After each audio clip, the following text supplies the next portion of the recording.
আসসালামু আলাইকুম, আশা করি আপনারা সবাই অনেক ভালো আছেন। কোয়ালকম স্ন্যাপড্রাগনের 765G প্রসেসর দিয়ে মাত্র 18-19 হাজার টাকায় নোকিয়া নিয়ে আসলো নোকিয়া 8V5G UW এই মোবাইলটি। আমেরিকান মার্কেটে এই মোবাইলটা লঞ্চ হয়েছিল $700 অর্থাৎ 60,000 টাকায়, কিন্তু বাংলাদেশে প্রায় 70% ডিসকাউন্ট দিয়ে এত কমে এই ফোনটা যে পাওয়া যাচ্ছে, তার মানে কি এই ফোনটা কি নতুন কোনো আকর্ষণ নোকিয়ার, নাকি নোকিয়ার নতুন কোনো একটা ফাঁদ? এই সব কিছু নিয়ে থাকছে এই মোবাইলটির সম্পূর্ণ বিস্তারিত রিভিউ, এবং পুরো ভিডিও জুড়ে সঙ্গে থাকবো আমি ফারাবি। আপনারা দেখছেন প্রযুক্তি। চলুন তাহলে শুরু করি।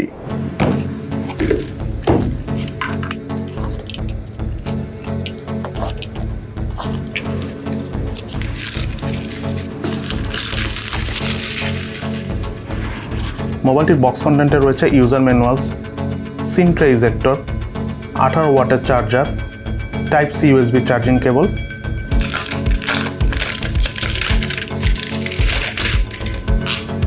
এবং নোকিয়া 8V5G UW মোবাইলটি।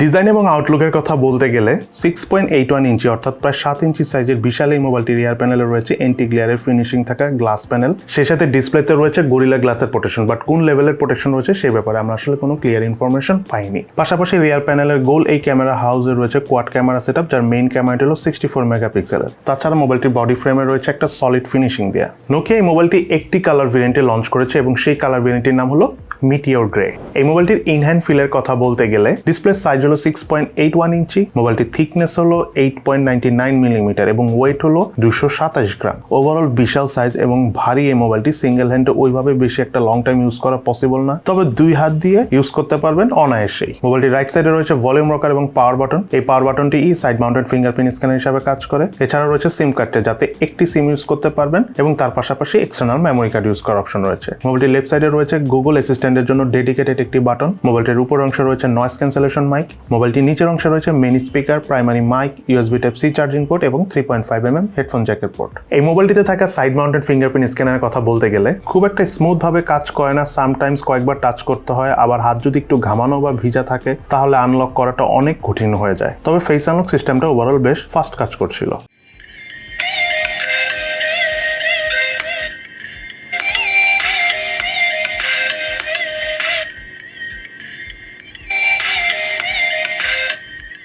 এই মোবাইলটির বটম ফেসে থাকা সিঙ্গেল মেইন স্পিকার পারফরমেন্স এই মোবাইলটির প্রাইস বিবেচনা আমার কাছে মোটামুটি লেগেছে। স্পিকারের বেস্ট কোয়ালিটি ওভারঅল ঠিকঠাক ছিল, বাট সাউন্ডের ক্রিস্পিনেসে বেশ ঘাটতি ছিল।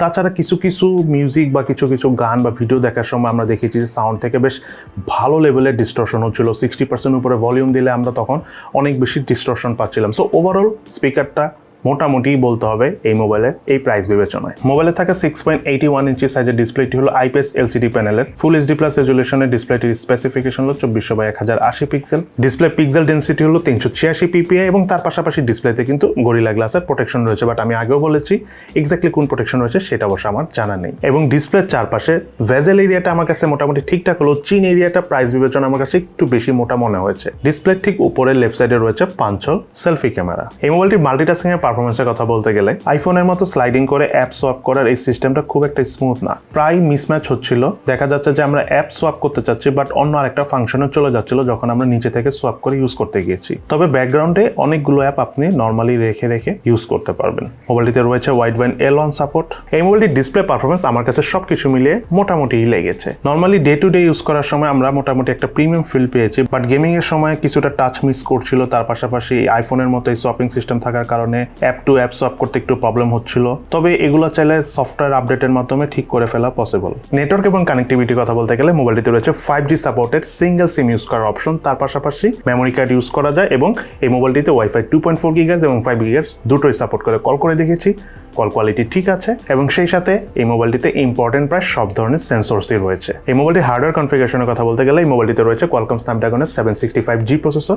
এটি একটি অক্টাকোর প্রসেসর যার ট্রানজিস্টর সাইজ 7 ন্যানোমিটার এবং জিপিইউ হিসেবে মোবাইলটিতে রয়েছে Adreno 620। মোবাইলটি একটি ভেরিয়েন্টে পাওয়া যায়, সেটা হলো 6GB RAM 64GB স্টোরেজের, যার র্যামের টাইপ হলো LPDDR4X এবং স্টোরেজ টাইপ হলো UFS 2.1। এবং বাংলাদেশ মার্কেটে এই মোবাইলটির আনঅফিসিয়াল প্রাইস হলো 18,000 টাকা থেকে 19,000 টাকার মধ্যে। হয়তো কিছুদিন পর এই ফোনটা আপনারা 17,000 টাকার মধ্যেও পেতে পারেন। স্টোরেজ স্পিড চেক করার সময় আমরা রিড স্পিড পেয়েছি 717 megabyte per second, right speed পেয়েছি 211 মেগাবাইট পার সেকেন্ড। আন্তর্জাতিক স্কোর পেয়েছি আমরা 3,74,284, বেঞ্চমার্ক স্কোর পেয়েছি সিঙ্গেল করে 620, মাল্টি করে 1926। মোবাইলটিতে গেমস খেলার সময় আমরা পাবজি গেমসটি হাইস্ট এইচডি গ্রাফিক্সে হাই ফ্রেম রেটে খেলতে পেরেছি এবং এই গ্রাফিক্স সেটিংয়ে এই মোবাইলটি মোটামুটি ল্যাগ ফ্রি ভাবে বেশ লং টাইম খেলতে পেরেছি। কোনো প্রকার হিটিং আমরা ওইভাবে পাইনি। লং টাইম খেলতে যে হালকা হালকা হিটিং হচ্ছিল, বাট হিটিং হলে অনেক সময় গেমের যেই পারফরমেন্স ফল ডাউন করে সেই ধরনের কোনো প্রবলেম আমরা এই মোবাইল থেকে পাইনি। অপরদিকে কল অফ ডিউটি গেমসটি আমরা হাইস্ট ভেরি হাই গ্রাফিক্সে ভেরি হাই ফ্রেম রেটে খেলতে পেরেছি। যেহেতু এটা একটা optimised game, that's why PUBG থেকে আমরা অনেক ভালো পারফরমেন্স পেয়েছি এই গেমসটি খেলার সময়। ইভেন লং টাইম প্লে করো বেশ স্মুথ একটা ফিল পেয়েছি। অপরদিকে অ্যাশফার 9 গেমসটি উইদাউট এনি ডাউট খুবই ভালো লেগেছে। কোনো প্রকার ফ্রেম ড্রপ, ল্যাগিং কোনো কিছুরই আমরা দেখা পাইনি এই গেমসটি খেলতে চেয়ে। অ্যাশফার 9 গেমসটি যারা আপনারা পছন্দ করে থাকেন তাদের কাছে এই মোবাইলে এই গেমসটি খেলে খুবই ভালো লাগবে। এই মোবাইলটার হিটিংয়ের কথা বলতে গেলে খুব কম হিটিং পেয়েছি, বিকজ কোয়ালকম স্ন্যাপড্রাগনের 765G one of the best processor যেটাতে হিটিংটা কম হয়। সো এই ফোনটাতে আমরা হিটিং কম পেয়েছি। Even heavy gaming multimedia consumption করে আমরা খুব একটা হিটিংয়ের দেখা পাইনি। তবে হ্যাঁ, সামটাইমস হিটিং হয়, স্পেশালি যখন আপনি মোবাইল ডাটা দিয়ে ইন্টারনেট ইউজ করে ভিডিও দেখবেন বা গেম টাইম খেলে থাকবেন তখন একটু হিট হয়, বাট কিছুক্ষণ সময় দিলে সেটা আবার ঠান্ডা হয়ে যায়। এই মোবাইলটি রিয়ার প্যানেলে রয়েছে কোয়াড ক্যামেরা সেটআপ, যার মেইন ক্যামেরাটি হলো 64 মেগাপিক্সেলের 1.8 অ্যাপারচারের, আরেকটি ক্যামেরা হলো 12 মেগাপিক্সেলের 2.2 অ্যাপারচারের 120 ডিগ্রি আলট্রা ওয়াইড ক্যামেরা। বাকি দুটি ক্যামেরা হলো 2 মেগাপিক্সেল করে 2.4 অ্যাপারচারের ম্যাক্রো সেন্সর ক্যামেরা এবং ডেপথ সেন্সর ক্যামেরা। 64 মেগাপিক্সেলের মেইন ক্যামেরা এবং 12 মেগাপিক্সেলের আলট্রা ওয়াইড ক্যামেরা দিয়ে ছবি তুলতে বেশ ভালো লাগছিল। তার অন্যতম প্রধান কারণ হলো ক্যামেরাতে রয়েছে কার্লে জিসেড লেন্স, খুব ইজিলি ফোকাস করে ছবি তোলা যাচ্ছিল। অটো ফোকাস সিস্টেমটা মারাত্মক ভালো, ছবির ডিটেলসও বেশ ভালো ধরে রাখতে পারছিল। ছবি তোলার পর ছবিগুলো দেখতে অনেকটা ন্যাচারাল লাগছিল, সেই সাথে একটু মলিনও মনে হচ্ছিল, অর্থাৎ অত ভাইব্রেন্ট ভাবে ছবির কালারটা ধরে রাখতে পারছিল না। মেইনলি যারা আপনারা ন্যাচারাল ছবি পছন্দ করে থাকেন তাদের কাছে এই ক্যামেরার পারফরমেন্স খুবই ভালো লাগবে এই প্রাইস রেঞ্জের অন্যান্য যে কোনো ফোনের থেকে। ম্যাক্রো সেন্সর ক্যামেরা এবং ডেপথ সেন্সর ক্যামেরা দিয়ে ছবি তোলার সময় ফোকাসিং যথেষ্ট স্মুথ ভাবে করা যাচ্ছিল। ডায়নামিক রেঞ্জও বেশ ভালোভাবে ধরে রাখতে পারছিল। ওভারঅল 2 মেগাপিক্সেলের ক্যামেরা হিসাবে বেশ ভালো পারফরমেন্স পেয়েছি। মোবাইলটির মেইন ক্যামেরা দিয়ে হাইস্ট 4K 30 ফ্রেম পার সেকেন্ডে ভিডিও শুট করা যাচ্ছিল এবং 1080p 60 ফ্রেম পার সেকেন্ডে ভিডিও শুট করে বেশি ভালো লাগছিল। ভিডিও পারফরমেন্স আমার কাছে বেশ ভালো লেগেছে, তার কারণ হলো জাইরো ইএস থাকার কারণে ভিডিও থেকে সেরকম কোনো শেকি ফিল আমরা পাইনি। সেই সাথে মোবাইলটি দিয়ে স্লো মোশনে ভিডিও শুট করার পাশাপাশি রয়েছে টাইম ল্যাপস ইউজ করে ভিডিও শুট করার সুবিধা। মোবাইলের ফ্রন্ট ফেসে থাকা সেলফি ক্যামেরা হলো 24 মেগাপিক্সেলের 2 অ্যাপারচারের। সেলফি ক্যামেরাতে ছবি তুলে বেশ প্রিমিয়াম লেভেলের পারফরমেন্স পেয়েছি। ডায়নামিক রেঞ্জ মোটামুটি ভালোই ছিল, ছবির ডিটেলস বেশ ভালো ধরে রাখতে পারছিল। আবারও বলছি, যারা আপনারা ন্যাচারাল ছবি পছন্দ করে থাকেন তাদের কাছে অনেক ভালো লাগবে এই মোবাইলের ফ্রন্ট ক্যামেরা দিয়ে ছবি তোলার পর ছবির পারফরমেন্স। মোবাইলটিতে রয়েছে 4500 মিলিঅ্যাম্পিয়ার ব্যাটারি এবং সাথে রয়েছে 18 ওয়াটের চার্জার। মোবাইলটি আমাদের সম্পূর্ণ চার্জ করতে 3 ঘন্টা থেকে 3.5 ঘন্টার মতো সময় লেগেছে। একবার চার্জ করার পর নির্দ্বিধায় আপনি ফুল 1 ডে চার্জ ব্যাকআপ পাবেন। একটু যদি আপনি কম ইউজ করেন বা হালকা পাতলা ইউজ করেন তাহলে 1.5 থেকে 2 দিনের মতো চার্জ ব্যাকআপ পাবেন এই মোবাইলটি থেকে। অপরদিকে হেভি গেমিং এবং মাল্টিমিডিয়া কনজাম্পশন করে আমরা অ্যারাউন্ড 4 ঘন্টার মতো চার্জ ব্যাকআপ পেয়েছি। অপারেটিং সিস্টেম হিসেবে এই মোবাইলটিতে রয়েছিল অ্যান্ড্রয়েডের 10 ভার্সন। এবার চলুন আমরা জেনে নিই এই মোবাইলের কি ল্যাকিংস অর্থাৎ দুর্বলতা রয়েছে এবং তার পাশাপাশি এই মোবাইলের কি বেস্ট সাইড অর্থাৎ ভালো দিক রয়েছে। প্রথমে চলুন আমরা জেনে নিই এই মোবাইলটার কি ল্যাকিংস অর্থাৎ দুর্বলতা রয়েছে। এই মোবাইলটার নাম্বার 1 ল্যাকিংস হলো এই মোবাইলটার নাম নোকিয়া 8V5G UW, বিশাল একটা নাম। যাই হোক, এটা আসলে ল্যাকিংস না। মেইন ল্যাকিংসের মধ্যে নাম্বার 1 যে ল্যাকিংসটা রয়েছে সেটা হলো এই মোবাইলটাতে সিম ইউজ করতে পারবেন মাত্র একটা। বর্তমানে কিন্তু সব জায়গায় ডুয়েল সিম কার্ডের অপশন থাকে, সেই জায়গায় মাত্র সিঙ্গেল সিম কার্ড, একটু হলো এটা ল্যাকিংস। আবার সেকেন্ড যে বিষয়টা এই ফোনের ক্ষেত্রে খুব ইম্পর্টেন্ট ল্যাকিংস সেটা হলো এই মোবাইলের স্পিকারের পারফরমেন্স একদমই মোটামুটি। সামটাইমস আপনার সাউন্ডের ক্রিস্পিনেসের ঘাটতি থাকে, সামটাইমস দেখা যায় সাউন্ডের অনেক ডিস্টরশন হয়। দেন এরপরে ল্যাকিংসটা হলো এই মোবাইলের ক্ষেত্রে এটা যে নিচে থেকে সোয়াপ করে ইউজ করতে হয়, এটা অনেকটা অ্যাপেলের আইফোনকে ডাইরেক্ট তারা কপি করা ট্রাই করেছে, বাট সেটা নিয়ে আমার কোনো আপত্তি নেই। সমস্যা হলো প্রপারলি কাজ করে না, খুবই ডিস্টার্বিং একটা ফিল আসে। ইভেন আপনি যখন মাল্টিটাস্কিং করবেন অর্থাৎ অনেকগুলো অ্যাপ রান করে সোয়াপ করে ইউজ করতে যাবেন, আপনি প্রায় মিস করবেন। দেখা যাবে এক অ্যাপে না যে আপনি অন্য কোথাও চলে গেছেন। টাচ ওকে, ডিসপ্লে টাচ নিয়ে সমস্যা নেই, বাট সমস্যা হচ্ছে এই সিস্টেমটা আসলে ওইভাবে অপটিমাইজভাবে তারা বানাতে পারেনি। দেন এই মোবাইলটার দাম হলো আমেরিকান মার্কেটে $700 অর্থাৎ বাংলাদেশি টাকা 60,000 টাকা, বাট কোনো ডাস্ট প্রুফ সার্টিফিকেশন বা ওয়াটার রেসিস্ট্যান্স সার্টিফিকেশন নাই। Normal panel, IPS LCD panel, কোনো হাই রিফ্রেশ রেট নাই এবং ব্যাটারি লাইফও কিন্তু মোটামুটি। দেন আরেকটা ইম্পর্টেন্ট ল্যাকিংস, সেটা হলো এই ফোনটার ইউআইটা খুব একটা কাস্টমাইজ না, মানে আপনি চাইলে অ্যাপ বা থিম এগুলো খুব একটা কাস্টমাইজ করতে পারবেন না, অনেকটা বোরিং টাইপের, অনেক ছোট ছোট অ্যাপস, আপনি খালি জুম ইন জুম আউট করতে পারবেন, খুব বেশি একটা কাস্টমাইজ করতে পারবেন না। আপনাকে যেটা করতে হবে থার্ড পার্টি লঞ্চার ইনস্টল করে তার মাধ্যমে, অথবা থার্ড পার্টির থিম ইনস্টল করে তার মাধ্যমে চেঞ্জ করে করে দেখতে হবে, যেটা কিন্তু অনেক সময় ফোনকে স্লো করে দেয়। এবার চলুন আমরা জানি এই মোবাইলটা কী কী বেস্ট সাইড রয়েছে। তার মধ্যে নাম্বার 1 হলো এই মোবাইলটাতে আপনি টেলিটক সিম ইউজ করতে পারবেন। আমার কথা শুনে হেসে দিতে পারেন যে টেলিটক ছাড়া কোনো সিম ইউজ করা যাবে না, যাবে, বাট বর্তমানে তো টেলিটক সিমে 5G পাওয়া যায়, সো মানুষ ধুমায় টেলিটক সিম কিনতেছে। অন্যান্য সিমও আপনি ফোনে ইউজ করতে পারবেন, বাট টেলিটকে যেহেতু 5G রয়েছে, সো আপনি 5G সিম এই মোবাইল ইউজ করতে পারবেন এবং 5G নেটওয়ার্ক উপভোগ করতে পারবেন। দেন সেকেন্ড যে বিষয়টা এই ফোনের ক্ষেত্রে আমার ভালো লেগেছে, সেটা হলো আমার এই মোবাইলটা বিভিন্ন রকম টেস্ট করতে যে স্কোর অনেক ভালো পেয়েছি।